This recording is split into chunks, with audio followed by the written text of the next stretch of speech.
کئی دفعہ صحابہ کہے فتح نہیں ہوئی، میرے رسول نے فرمایا سویرے میں جھنڈا دوں گا اور جس کو دوں گا اسے اللہ فتح دے گا۔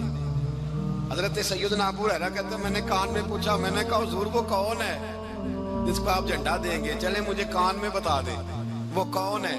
تو حضور نے فرمایا اس کا تعارف یہ ہے کہ وہ خدا سے بھی پیار کرتا ہے، محمد مصطفیٰ سے بھی پیار کرتا ہے۔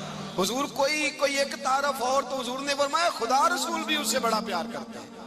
حضرت علی صحابہ کہتے ہیں سارے منتظر رہے، حضرت عمر کہتے ہیں میں سویا ہی نہیں ساری رات کہ میرے ہاتھ جھنڈا آنے والا، سویرے مجھے ملے گی فتح کی نوید اور خوشخبری۔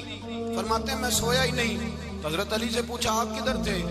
جناب علی شیر خدا رضی اللہ تعالیٰ عنہ فرماتے ہیں میں تو اپنے کمرے میں سو رہا تھا، میری تو آنکھوں میں تکلیف تھی، میں سویا ہوا تھا، پتہ کیا بنا، کوئی آیا لے کے چلا گیا، کوئی عمر بھر بھی نہ پا سکا۔ میرے مولا تجھ سے گلا نہیں، یہ تو اپنا اپنا نصیب ہے۔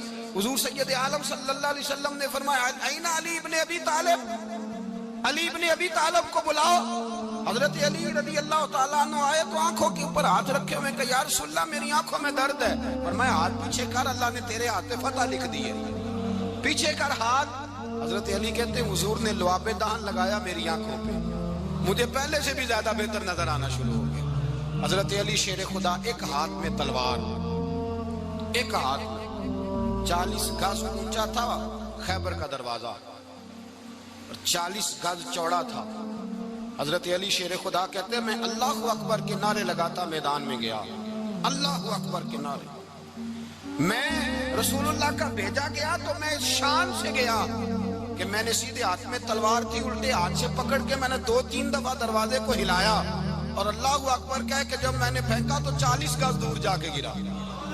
40۔ حضرت علی نے نا کوفے میں دعوت کی لوگوں کی، جب آپ امیر المومنین تھے دعوت کی، سب لوگ آئے، ایک نوجوان آیا جس نے شورا سنا تھا پر حضرت علی کو دیکھا نہیں تھا، اور حضور نے فرمایا نظر الی وجہ علی عبادہ، میرے علی کا چہرہ دیکھنا بھی عبادت ہے۔ تو ایک صحابی نے کہا حضور جو نہ دیکھ سکے، فرمایا ذکر علی عبادہ، ان کے لیے علی کا ذکر کرنا عبادت ہے، علی کا تذکرہ کرنا بھی ان کے لیے عبادت۔ حضرت علی کو دیکھا نہیں تھا، جوان کہتا جب میں آیا نا میں نے لوگوں سے پوچھا وہ بوڑھے مولا علی کدھر ہے جنہوں نے خیبر کا دروازہ توڑا تھا، بڑی شہرت ہے، کدھر ہے؟ کہتے حضرت علی صاحب نے بیٹھے تھے، مجھے کسی نے کہا وہ بیٹھے ہوئے۔ میں گیا تو حضرت علی اخروٹ کھا رہے تھے، تو پورا زور لگا رہے ہیں تو اخروٹ کوئی نہیں ٹوٹتا، پورا زور 2-3 دفعہ کبھی اس دانت میں کبھی اس دانت میں، ٹوٹتا ہی نہیں۔ کہتے میں ہنسنے لگا تو حضرت علی نے مجھے پاس بلایا، کہا بیٹے ادھر آ۔ تو میں گیا تو کہنے لگے کیا سوچ رہا ہے؟ کہتے میں ڈر گیا، میں نے کہا حضور کچھ بھی نہیں۔ لیکن نہیں جو سوچ رہا تھا تو بتا۔ میں نے کہا نہیں کچھ نہیں۔ فرمانے لگے میں بتاؤں تو کیا سوچ رہا تھا؟ بتاؤں کہ حضور بتائیے۔ آپ فرمانے لگے تو سوچ رہا تھا بابے سے اخروٹ تو ٹوٹتا نہیں، خیبر کیسے توڑ دیا تھا؟ تو سوچ رہا تھا کہ اس سے اخروٹ تو ٹوٹتا نہیں تو خیبر کیسے توڑا تھا؟ فرماتے ہیں میں نے کہا میں یہی سوچ رہا تھا۔ یہ جب عرض کیا نا تو فرماتے ہیں شیر خدا کا رنگ ہی بدل گیا، پہلے مسکرا رہے تھے پھر انداز بدل گیا۔ انہوں نے اپنے منہ سے وہ جو خروٹ لگا تھا جھاڑا، ہاتھ یوں جھاڑے، امامہ سیدھا کیا اور فرماتے ہیں شیر خدا بن کے بیٹھ گئے، کہنے لگے بیٹے اخروٹ کو چھوڑ، کوئی خیبر آ تو لا میں ابھی بھی توڑنے کو تیار ہوں، خیبر کوئی ہے تو لا میں ابھی بھی توڑنے کو۔ دیواریں ہلتی رہتی ہیں اور در کانپ جاتا ہے، علی کا نام سن کے اب بھی خیبر کانپ جاتا ہے، میں تو اس کو چھوڑ اخروٹ کو تو لا۔ کہتے ہیں میں نے کیفیت دیکھی تو حضرت علی کا تو رنگ ہی بدل گیا۔ میں نے کہا واقعہ یہ توڑ ڈالیں گے، یہ خیبر آج بھی یہ توڑ ڈالیں گے، کیفیت ہی بدل گئی۔ فرماتے ہیں شیر خدا مسکرائے، کہنے لگے بیٹا ڈرنا، مسئلہ سمجھ۔ کہا حضور کیا ہے؟ آپ فرمانے لگے اخروٹ میں جسم کی قوت سے توڑ رہا ہوں اور خیبر میں نے اپنے ایمان کی قوت سے توڑا تھا۔ میرے ایمان میں آج بھی بڑی قوت ہے، آج بھی اگر کفر للکارے گا، آج بھی اگر دین کا دشمن للکارے گا، علی کا جذبہ جہاد آج بھی بڑا جوان ہے، غیرت ایمانی آج بھی بڑی، دین کے ساتھ وفا کا رشتہ آج بھی بڑا میرا جوان ہے۔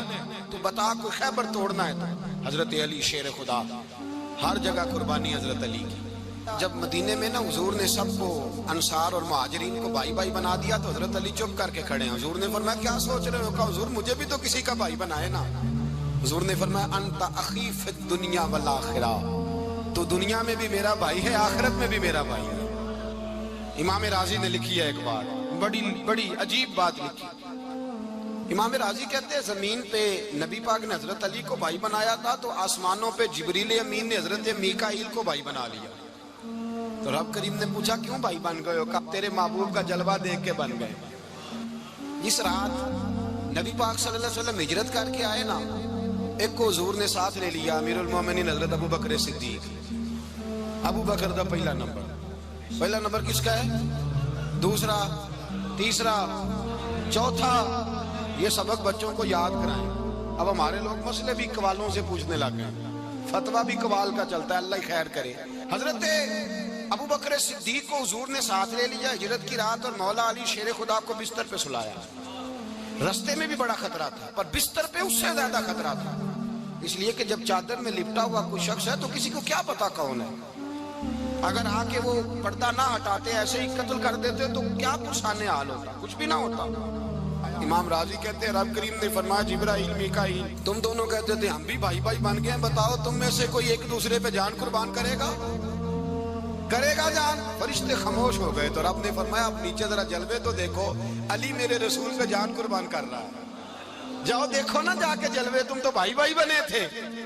فرشتے عرض کرنے لگے مولا ہماری ڈیوٹی کیا ہے؟ فرمایا اب تمہاری ڈیوٹی یہ ہے کہ تم جاؤ زمین پہ 2 تلواریں لے لو اور علی کی چارپائی کے اوپر کھڑے ہو جاؤ، اس نے میرے مصطفیٰ پہ جان قربان کی ہے، اس کی جان کی حفاظت کرو. وہاں کھڑے ہو جاؤ. فرشتے بھی کرتے ہیں تعظیم میری، فدا ہو کہ ان پر یہ عزت ملی ہے. حضرت شیر خدا مولا علی ہر میدان میں اول، ہر جنگ میں پہل. السابقون السابقون اولئک المقربون. اللہ فرماتا ہے سبقت لینے والے سبقت لے گئے، آگے گزرنے والے آگے گزر گئے، اور یہی لوگ ہیں جنہیں رب کا قرب نصیب ہوا. حضرت علی نے مکان نہیں بنایا، ساری زندگی مکان نہیں بنایا، کوئی کاروبار نہیں کیا ساری عمر. اب اس پہلو پہ بھی ذرا غور کریں. حضرت علی رضی اللہ تعالیٰ عنہ نے کوئی بینک بیلنس نہیں بنایا. صحابہ کرام علیہم رضوان فرماتے ہیں بڑے بڑے رشتے آئے سیدہ فاطمہ کے لیے، بڑے بڑے امیر کبیر لوگوں. حضور نے فرمایا میں رب کے فیصلے کا انتظار کر رہا ہوں. ایک دن تینوں یار ان لوگوں کا خلوص دیکھے مولا علی کے ساتھ، حضرت ابو بکر، حضرت عمر، حضرت عثمان.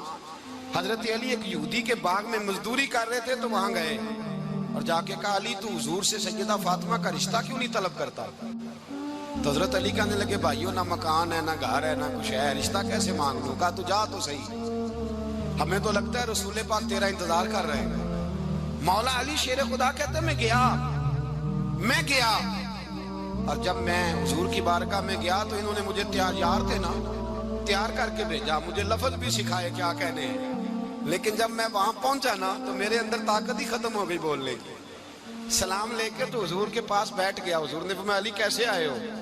تو میں خاموش. پھر پوچھا کیسے آئے ہو؟ میں خاموش. پھر پوچھا کیسے آئے ہو؟ میں خاموش. کہتے دلوں کا حال جاننے والے رسول نے فرمایا علی فاطمہ کے لیے آئے ہو؟ فاطمہ کے لیے آئے ہو؟ تو حضرت علی کہتے ہیں میرا جواب بڑا نرالا ہے. میں نے کہا حضور وہ تینوں میرے پاس باغ میں گئے تھے، مجھے انہوں نے بھیجا ہے.